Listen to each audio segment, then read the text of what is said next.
Okay, so you've given me this pretty fascinating set of articles here, Oh, yeah? all about Dempsey Gardner. Hmm. This American serial killer executed in, what was it, 1951? Yeah.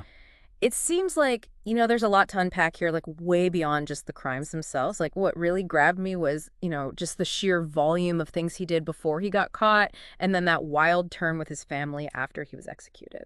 It's definitely a fascinating case. Really shows you just how complex things can get with, the criminal justice system and all the kind of ripple effects from Yeah. these kinds of crimes. Exactly, exactly. So we've got, let me see, what looks like some Wikipedia stuff and what I'm guessing are newspaper clippings here. Yeah. But before we get into all that, like all the actual crimes and stuff, let's Yeah. let's rewind a bit, right? Yeah. Like what kind of background did this guy come from? Well, from what I can tell, looking at all this stuff you gave me, Gardner's childhood was, well, it was rough. Uh I mean, his father died in a shootout with police. oh, Like, can you imagine the impact that would have on a kid? yeah.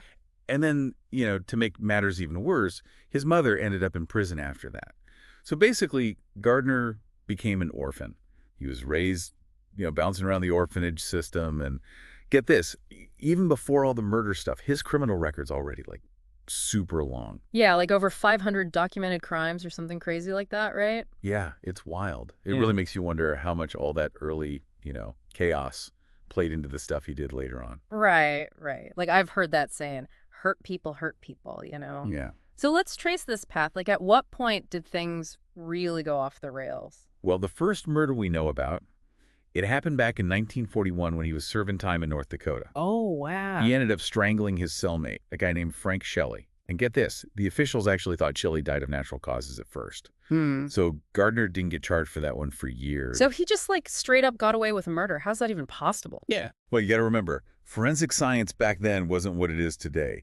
And honestly, sometimes even the worst crimes slip through the cracks. That's insane. So he had this like hidden dark past. What happened next? Fast forward to 1949, Gardner committed 2 more murders. And these are the ones that really sealed his fate. The first one happened in Ogden, Utah. He targeted a 17-year-old girl named Shirley Gretzinger. Okay, and what was the situation there? Like, what happened? Shirley was a babysitter. She got a call from someone saying they needed her, to babysit. So she left her mom's house completely clueless that she was walking into a trap set by this Dempsey Gardner. Instead of taking her to the address he gave her, Gardner drove her out to this really remote area. So he like tricked her, basically preyed on her trusting nature. What happened when they got to that remote place? Okay, well, it's pretty disturbing. Gardner came on to her, and when she rejected him, he went ballistic. He raped her and then shoved wadded-up toilet paper down her throat. After that, he stole her stuff, messed with her body, and then just left her in a thicket. That's just, it's horrifying. The level of brutality is just unfathomable. It really makes you think about, just how cruel some people can be. Yeah. Did he just go about his life like nothing happened after doing something so awful? Sadly, yeah. A few months later, he killed again. This time it was in Montana. His victim was a woman named Phyllis Horn. Is there any, like, connection, a pattern here? What do we know about that case? Okay, so he met Phyllis in Butte, Montana. She was looking for work. He offered her a ride, saying he knew a ranch that was hiring a cook. Of course, it was another lie, just another cruel way to manipulate her. So again, he tricked her to get her to trust him. That's scary how calculated it all seems. Yeah, definitely. And it seems like his motive in this case was straight up robbery. Once they were outside the city, he tried to rob Phyllis, but she fought back, slapped him, jumped out of the car, probably trying to run. Good for her. She didn't just let him have his way, so what happened then? Well, her fighting back just made him even more violent. He shot her, stole her belongings, and buried her body in a shallow grave. So we've got 3 murders here, and each one just gets more brutal. It's hard to believe this guy was just living amongst regular people with all this darkness inside him. It's unsettling, isn't it? How evil can lurk right under the surface. So how did this all finally come to an end? How was he caught? It's actually kind of strange. It didn't have anything to do with the murders at first. In August of '49, Gardner was driving back to the farm where he worked when he saw one of his employer's sons heading home. For some reason, he just freaked out, ran a stop sign, crashed into a trailer, and took off. Wait, so he had a job this whole time. It's crazy to think he was just living a normal life while committing these horrible acts. What happened after the crash? Well, they did finally catch him, and this, random incident was what ended up taking him down. The police found stolen clothes and a pistol in his car and charged him with a bunch of stuff like grand larceny and hit and run. But as they dug deeper, they found something way What worse. did they find? They found Phyllis Horne's luggage and clothes in his car. Remember, at this point, she was still officially missing. Oh, so this was their break in the case, the connection to one of the murders they needed. Did he confess right then? Now, right away, the police gave him the polygraph, and let's just say the results were pretty suspicious. I bet. Like, it must have been pretty bad for him to confess after that. Yeah, it was. The polygraph showed he knew about Phyllis Horne's disappearance, and under all that pressure, he confessed to killing her. He even took the police to her grave. Wow. Okay, so they got him on one murder, but what about Shirley Gretzinger and Frank Shelley? Did he say anything about them? Surprisingly, yes. He confessed to all three murders, even gave a detailed account of what happened to Shirley Gretzinger. It's kind of crazy, someone confessing to such awful things and even like giving a tour where he killed Shirley. You'd think that would be it then? Case closed? But I thought I remembered something about him taking back his confessions. Yeah, you're right. He tried to get out of it, avoid the consequences. So later on, he said he didn't do it and tried to blame some mysterious friend. Seems kind of desperate, you know? Like, with all that evidence against him, what happened next? Well, even though he admitted to 3 murders, they only put him on trial for Shirley Gretzinger's murder in Utah. Why just that one? Honestly, it's not totally clear from what I've read, but my guess is that the Utah authorities felt they had the best case for that murder, especially with his confession and him showing them where it happened. Right, makes sense. So, how did the trial go? Did he stick to the story that he was innocent?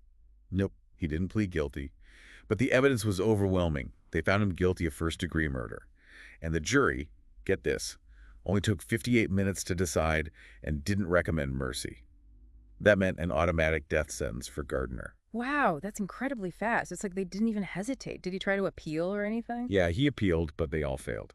And he also made this pretty weird request for clemency. What did he ask for? He wanted them to use him as a, get this, guinea pig for science instead of executing them. That's a strange request. What kind of experiments did he have in mind? The articles don't really say, but it was definitely a last-ditch effort to avoid the death penalty. And, of course, they said no. So, how did the execution happen? He had to choose between hanging and a firing squad. He chose the firing squad. That's a tough choice. Do we know anything about his final moments? Any last words? So, on September 29th, 1951, at the Utah State Prison, Ray Dempsey Gardner faced that firing squad. And his last words, just as they fired, were, "I'm ready to go. No one will miss me. My life has been worthless." Those are some heavy last words. It just makes you think about the darkness he must have felt.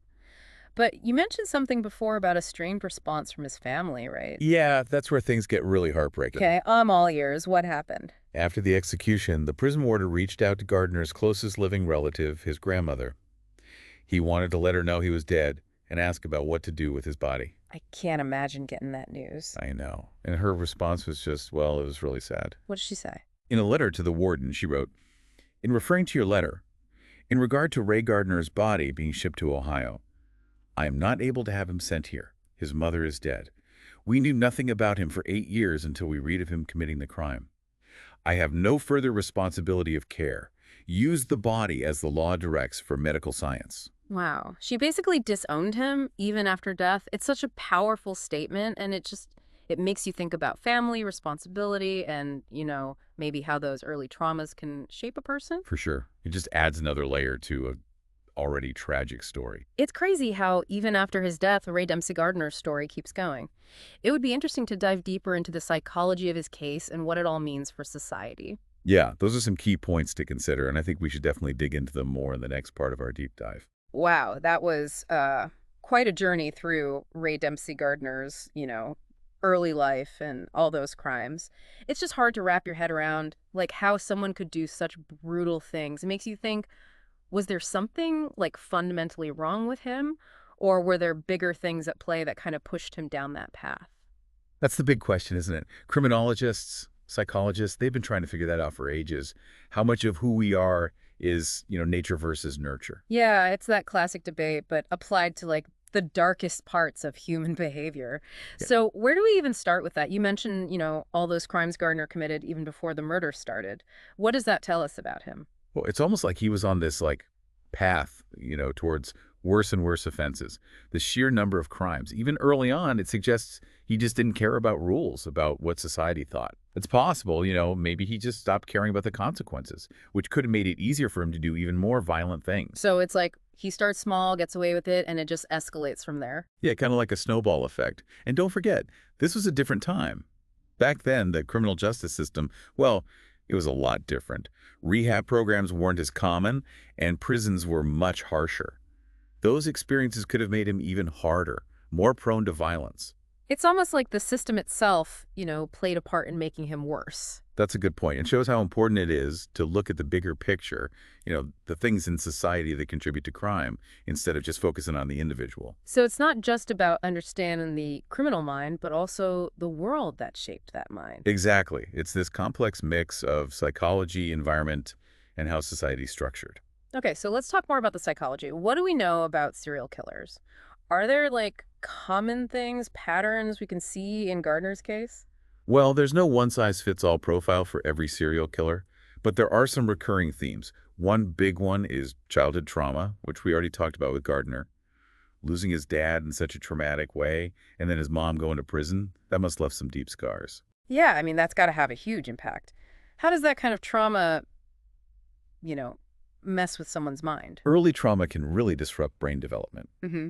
especially the parts that control emotions and impulses.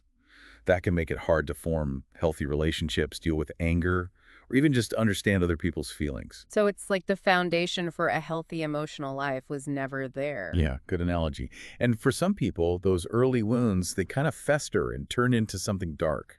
Does that always happen, though? I mean, do all kids who go through trauma become criminals? No, not at all. It's important to remember everyone reacts to trauma differently. Lots of people who experience awful things as kids go on to lead perfectly normal, healthy lives. But for some, those experiences combined with other things like genes or brain differences can increase the risk of violence. So it's like a perfect storm, a bunch of things coming together to create a dangerous situation.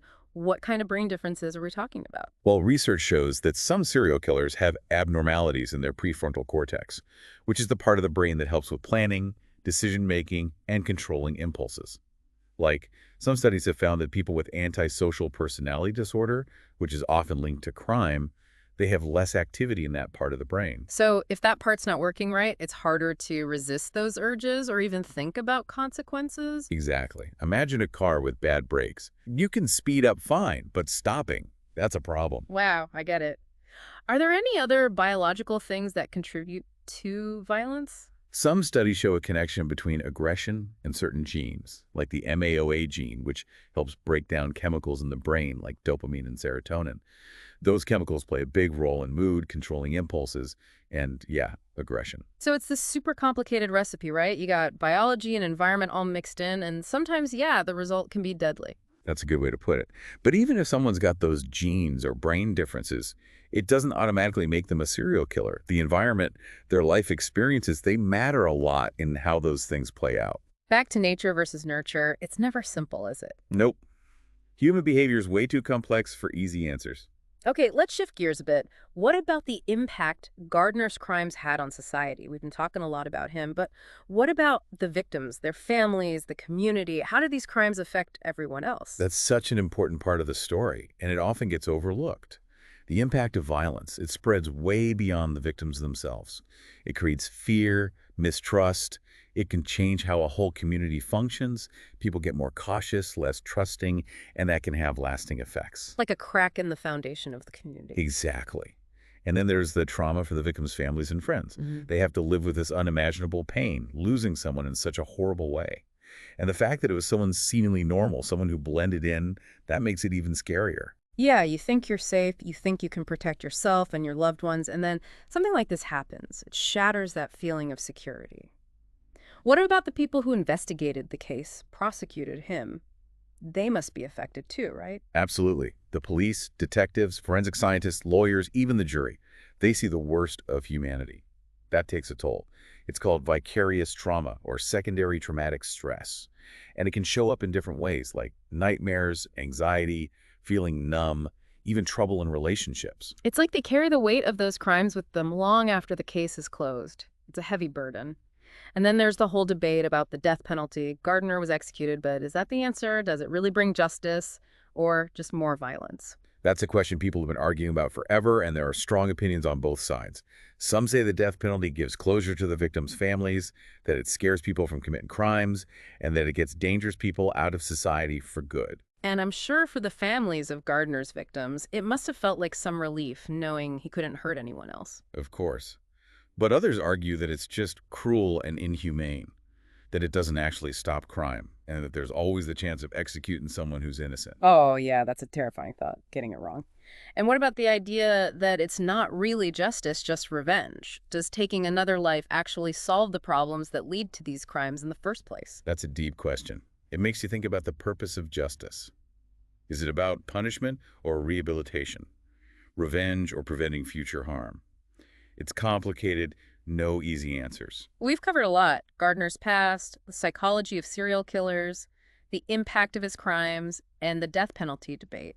It's a lot to process, and it raises even more questions about how we as a society deal with violence and tragedy. It does. And as we go into the last part of our deep dive, I think it's important to think about what we've learned from cases like Gardner's and how we can use that knowledge to build a safer, more just world. Okay, so we've spent a lot of time, digging into the dark side of Ray Dempsey Gardner's life and those awful crimes. But I kind of want to shift gears now, focus on something a little more, I don't know, hopeful. Okay, yeah. Like, how can we actually prevent stuff like this from happening again? We talked about, those systemic issues that maybe played a role in his path. Right. But what about all the advancements in, like, criminal justice since then? What makes you think we're getting better at spotting and stopping these kinds of, predators? That's a great question. And honestly, I think we've made some huge strides in a few areas. One of the biggest is criminal profiling. Remember how we talked about Gardner flying under the radar for so long, committing crimes across different states? Yeah. Well, nowadays, law enforcement, they've got all these sophisticated tools and methods for analyzing crime scenes, the victims and behavioral patterns. It's all about building a psychological profile of the offender. So it's like they're piecing together a puzzle, right? But instead of like actual puzzle pieces, they're using clues from the crimes to figure out how the criminal thinks. Yeah, that's a good way to put it. It's about spotting patterns, understanding their motives, and using that to, predict what they might do next. For example, a profiler might look at how a victim was chosen, the way they were killed, and where it happened. And from that, they can start to guess things like the offender's age, what they do for a living, their background, even their mental state. So they're not just trying to catch him after the fact, they're trying to prevent future crimes by figuring out their next move. Exactly. It's like staying one step ahead. Oh. Now, profiling isn't perfect, but it's helped solve tons of cases. It can help narrow down suspects, prioritize leads, and even come up with strategies to catch them. That's pretty amazing, like using their own twisted logic against them. What about like the science side of things, forensics? I mean, that's got to be light years ahead of where it was back in the 40s, right? Oh, absolutely. Back then, investigators, they basically had fingerprints, what witnesses said, and some basic ballistics, stuff about the bullets. Today, we've got a whole arsenal of forensic tools, Yeah. like DNA analysis. That's been a game changer. Even a tiny drop of blood or saliva can pinpoint a suspect with crazy accuracy. So it's like criminals are leaving behind a much clearer trail now, and we've got the tech to follow it. Yeah, that's a good way to think about it. Yeah. And it's not just DNA. We've got advanced ballistics that can match bullets to specific guns. We can analyze trace evidence, like tiny fibers or particles, to link suspects to a scene. And then there's digital forensics, which can pull a ton of info from computers, phones, all that stuff. Seems like it'd be way harder to get away with something these days with all that working against you. It definitely is. Think about Gardner. If we'd had all this back then, maybe they would have connected him to that first murder, Frank Shelley's, way sooner. Who knows? Maybe they could have even stopped him from killing those other people later on. That's a tough thought, but it also shows how much progress we've made, in solving crimes and holding people accountable. But I guess technology can only take us so far. Right. What about the human side of things? What can we do to stop people from becoming criminals in the first place? That's where early intervention programs come in. We've talked about how childhood trauma can be a huge risk factor.